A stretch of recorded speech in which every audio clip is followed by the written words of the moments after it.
Efforts to gain a technological edge in chips continue.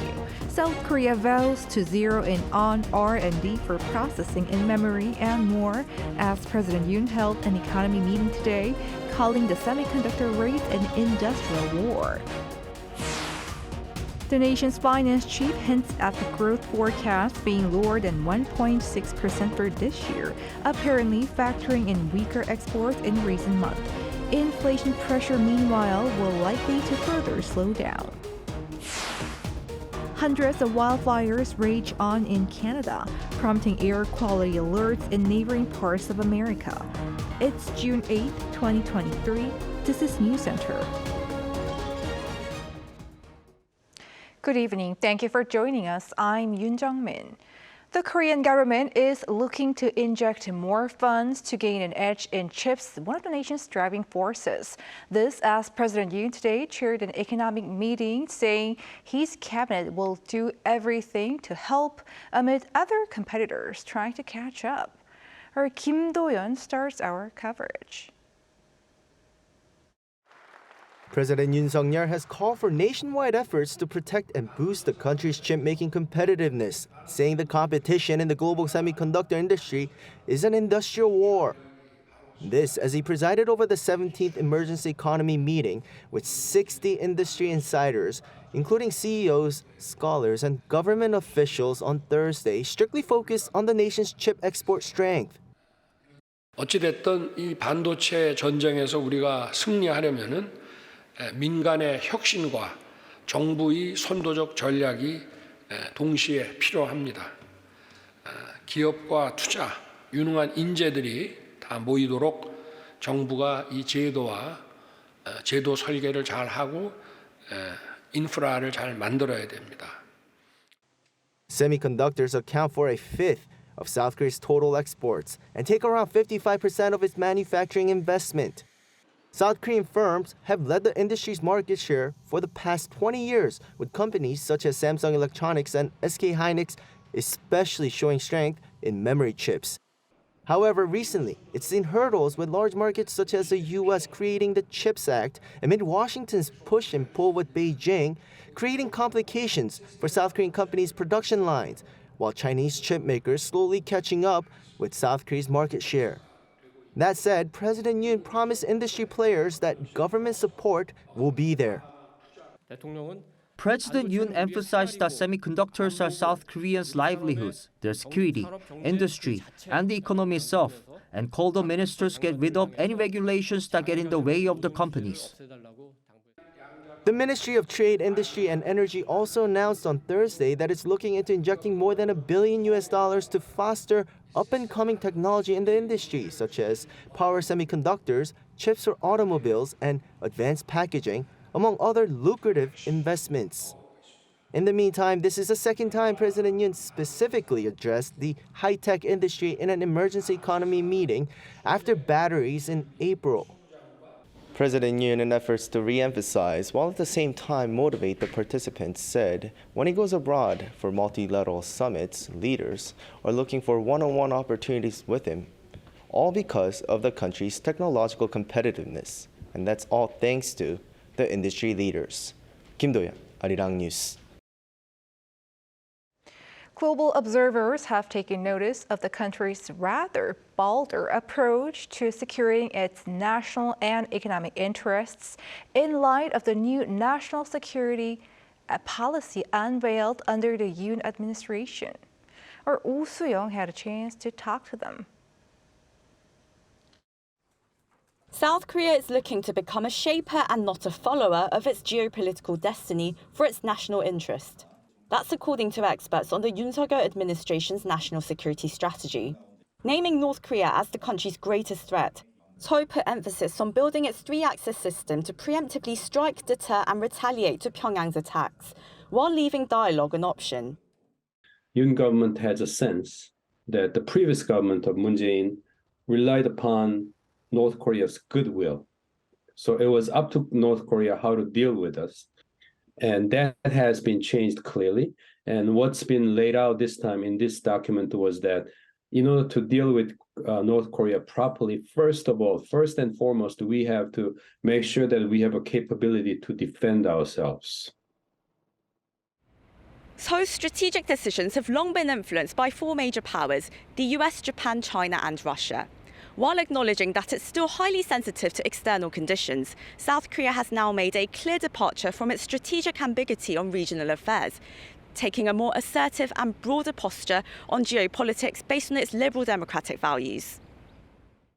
Factoring in China's rivalry with the US, its coercive behaviour in the region, and alignment with Russia, Seoul said it would pursue mutually respectful ties while adopting what it called confident diplomacy towards its largest trade partner. China has strongly opposed Seoul's adoption of a US missile defence system on its soil and the allies' recent bolstering of trilateral relations with Japan.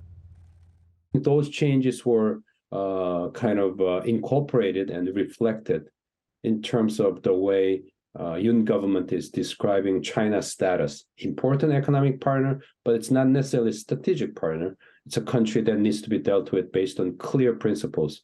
We have seen globally, not only in Washington, but in EU and elsewhere, a shift from the emphasis on decoupling to de-risking.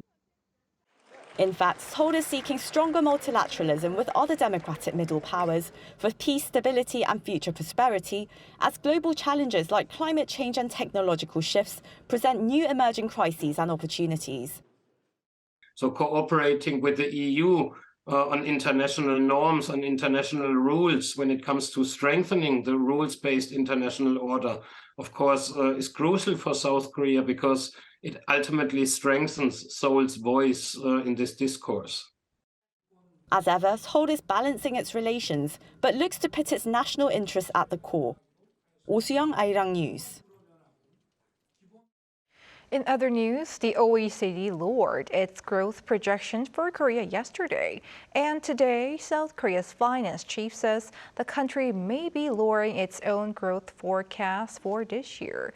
This apparently as Korea continues to record trade deficits in recent months. Our Moon Hae-ryun has the details. South Korea's finance minister shed light on several economic issues plaguing the country, including sluggish growth this year amid a continued trade deficit. Chu Kyung-ho revealed on Wednesday in an open seminar he is optimistic that the economy will slowly recover in the second half of the year, but plans to lower the country's growth forecast of 1.6% made 3 months ago. The revised projection is expected to be announced later this month or early July. He also revealed that the rise in consumer prices could slow to around the 2% mark by the end of this month.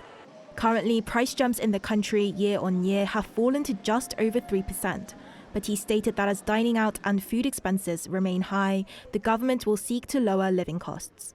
This comes following the Bank of Korea's move last month to lower its growth outlook for the year ahead by 0.2 percentage points to 1.4%. The Organization of Economic Cooperation and Development also gave a similar projection for the country on Wednesday, setting it at 1.5%.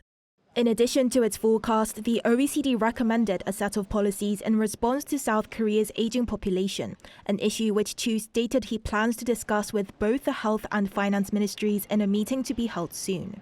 As well as price hikes, South Korea has continued to record a trade deficit since April last year, for 15 months in a row now, on the back of sluggish semiconductor exports amid a global economic slowdown. The total value of exports fell for the 8th straight month in May, dropping by over 16% compared to the same month last year. This is the longest streak of declining exports in 3 years, and its repercussions have been felt in the decline of the South Korean won. In February, the won experienced the largest decline against the US dollar among currencies of 34 major countries, including the Eurozone, and the central bank attributed 40% of this to the impact of the trade balance deficit. Moon Hae-ryun, Arirang News.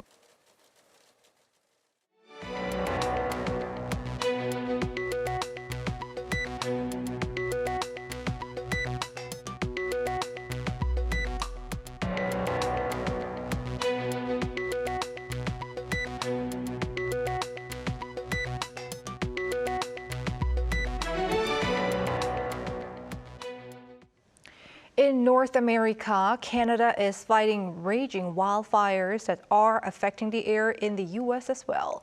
In fact, skies in New York City turned orange as the heavy blanket of smoke billowing across the border rendered the air quality in the city the worst in the world on Wednesday. Our Yoon has more.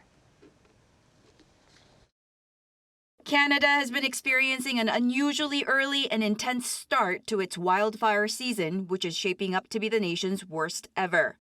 Many of the fires have been burning for several days and are said to have been started by lightning strikes. There are currently some 400 ongoing fires in Canada, of which 240 have been determined to be out of control as of Wednesday. Smoke from the wildfires burning across Canada has been crossing into the U.S. since last month, but that has intensified with the latest fires in Quebec triggering air quality alerts to be issued in 15 states from Vermont to South Carolina.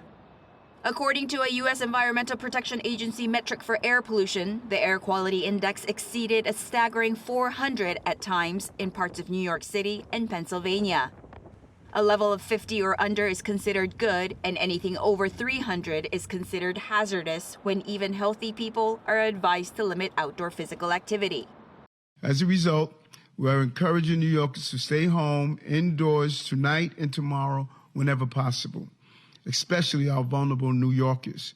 All New Yorkers should limit outdoor activity to the greatest extent possible.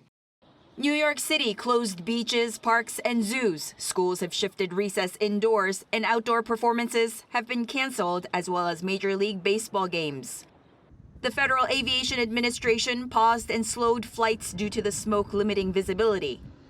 As people scramble once again for face masks, New York will be making 1,095,000 masks available at state facilities starting Thursday.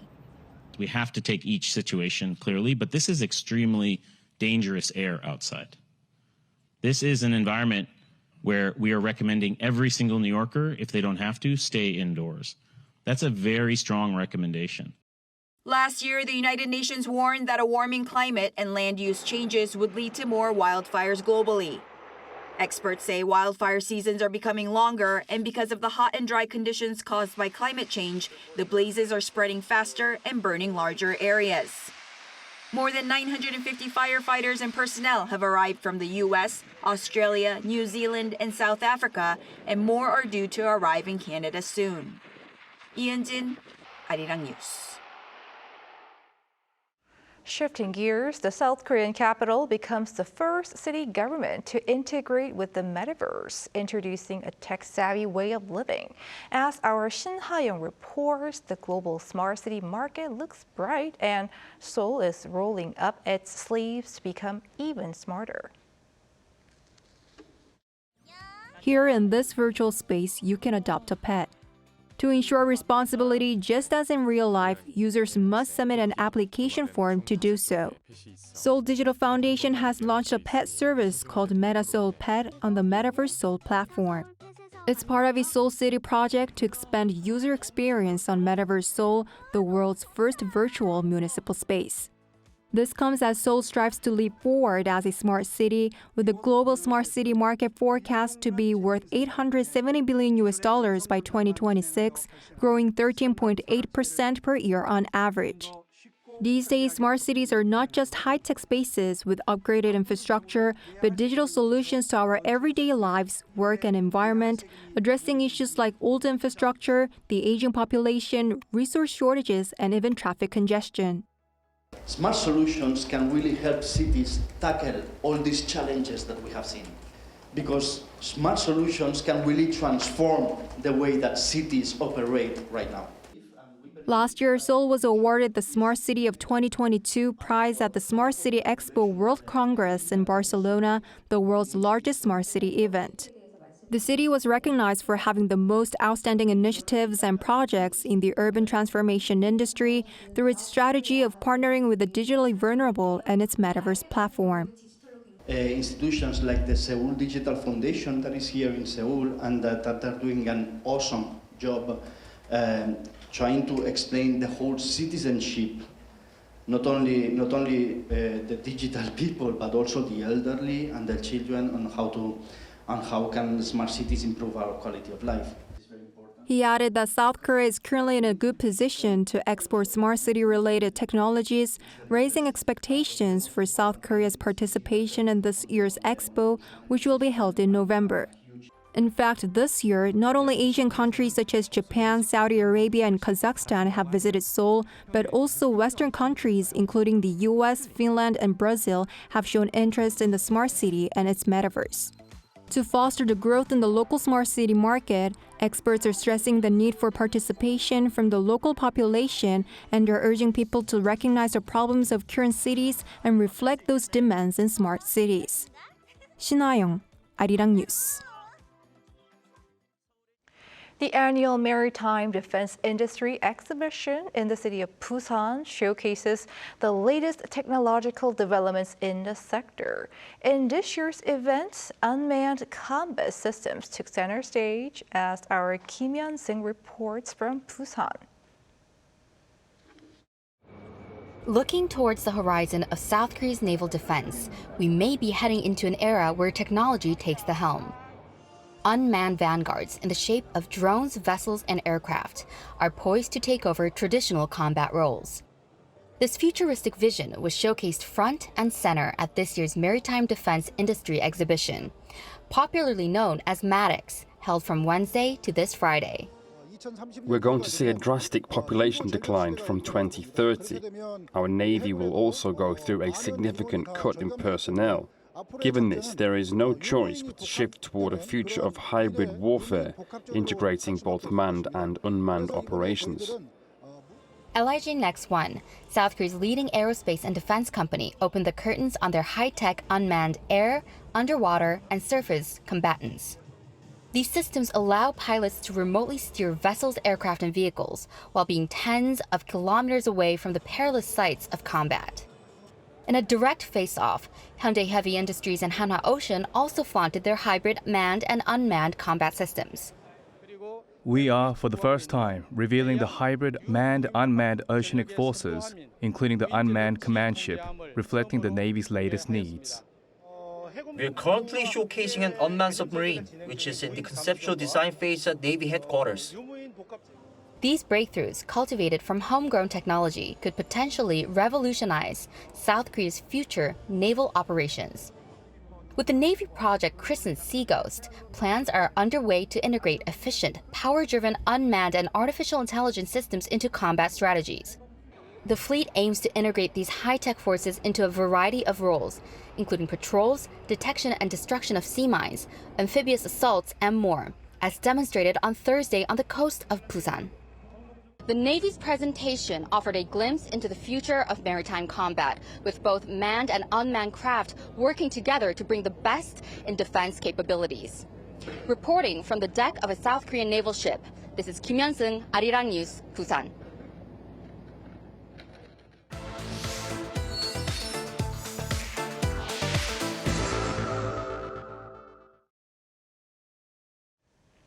The AI conversation has been heating up over the past few years, with some voicing concerns that there should be guardrails as technological development starts to speed up.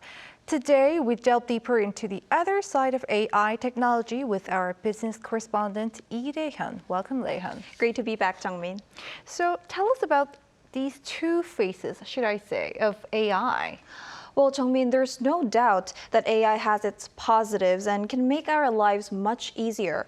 Now, think about the recent OpenAI chatbot, ChatGPT, providing information on various details and assisting you with tasks such as composing emails or writing essays. But some people are really worried about AI technology, including the CEO of the company that made ChatGPT. Take a listen. If this technology goes wrong, it can go quite wrong, and we want to be vocal about that. We want to work with the government to prevent that from happening. Last week, top industry leaders, scientists, and experts, including OpenAI CEO and Google DeepMind chief executive Demis Hassabis, signed a one-sentence open letter to the public. The letter, which expressed concerns about the risks of AI, noted that, quote, mitigating the risk of extinction from AI should be a global priority alongside other societal scale risks such as pandemics and nuclear war. So it actually warned of a possible AI-led human extinction. And Daehyun, I have heard a lot about AI-related issues. Can you tell us more about those? You're right, Jungmin. So if you take a look at what's going on in the music industry, in April, a music track called Heart on My Sleeve by an artist named Ghostwriter appeared online but got removed from streaming services right away. The track sounded just like well-known pop stars Drake and The Weeknd, as it was made by an AI tool to combine the voices of the two stars. Now, this is just one of many examples of the copyright issues of AI-generated works. Microsoft last year also faced a lawsuit over its AI-driven coding assistant, GitHub Copilot, for violating the rights of the programmers who posted code under open-source licenses on GitHub. AI image generators had been sued by a group of artists, too. Now, copyright is not the only problem here, as some are also worried about fake news. A report released by NewsGuard, a tool that tracks online misinformation, shows that it has identified almost 50 fake news websites that are generated by AI language models, the ones like ChatGPT. In fact, last month, a fake image generated by AI was posted on Twitter, a picture of an explosion in the headquarters of the U.S. Department of Defense.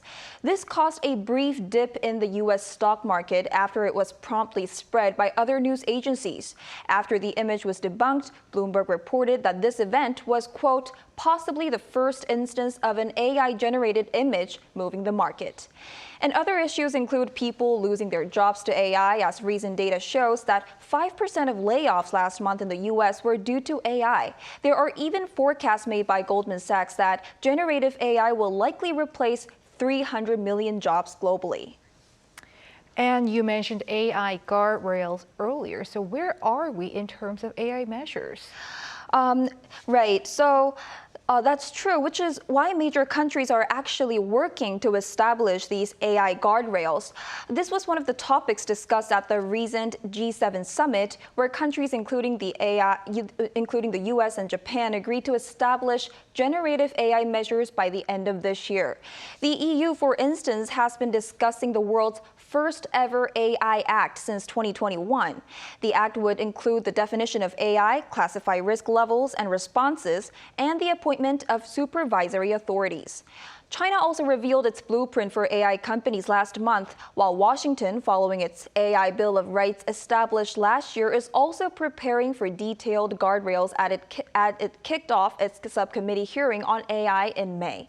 South Korea, meanwhile, has announced plans to strengthen the hyperscale AI sector, but there are no regulations on AI as of yet. One expert says AI legal ethics can resolve technology backfires. Take a listen.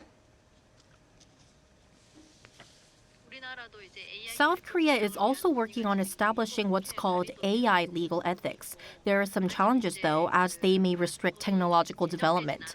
That's why last year, ethical principles in AI development, usage, and distribution were set first. So many countries see eye to eye on the need for AI regulations, but it seems further discussion is required before deciding. All right, it was an interesting topic. Our business correspondent, Lee Dae-hyun, thank you. My pleasure.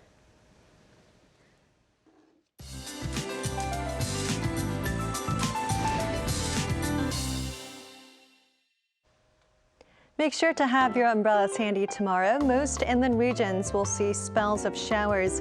Rain clouds will be heavily clustered across central parts of the country. The Seoul metropolitan area will see the most amount of rainfall, with up to 60 millimeters in the forecast. The surrounding regions, including parts of Chungcheong province, will see 10 to 50. Parts of the south will see relatively less, with about 5 to 20 millimeters. Keep in mind that locally heavy downpours are possible for the Seoul metropolitan area and Gangwon-do province. For these regions, heavy downpours of 20 to 30 millimeters per hour are expected overnight. Flooding and landslides are possible for low-lying areas, so please take extra precautions beforehand. And morning temperatures will be in the similar range tomorrow. Seoul and Busan will be starting off at 18 degrees. Wide temperature gaps are expected with highs jumping significantly. Seoul will get up to 28 degrees, Daejeon 29, Daegu and Gyeongju will be reaching 30 degrees. And until this weekend, scattered outbreaks of rainfall will continue for central regions. That's all for now, and here are the weather conditions around the world.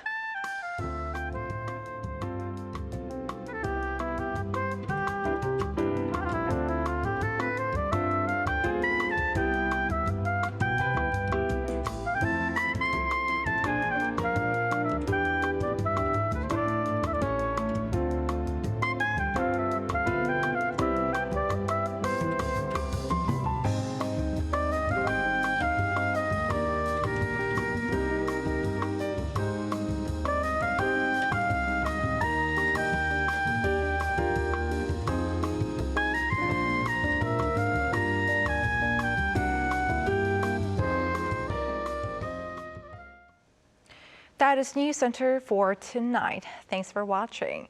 A panel session is next.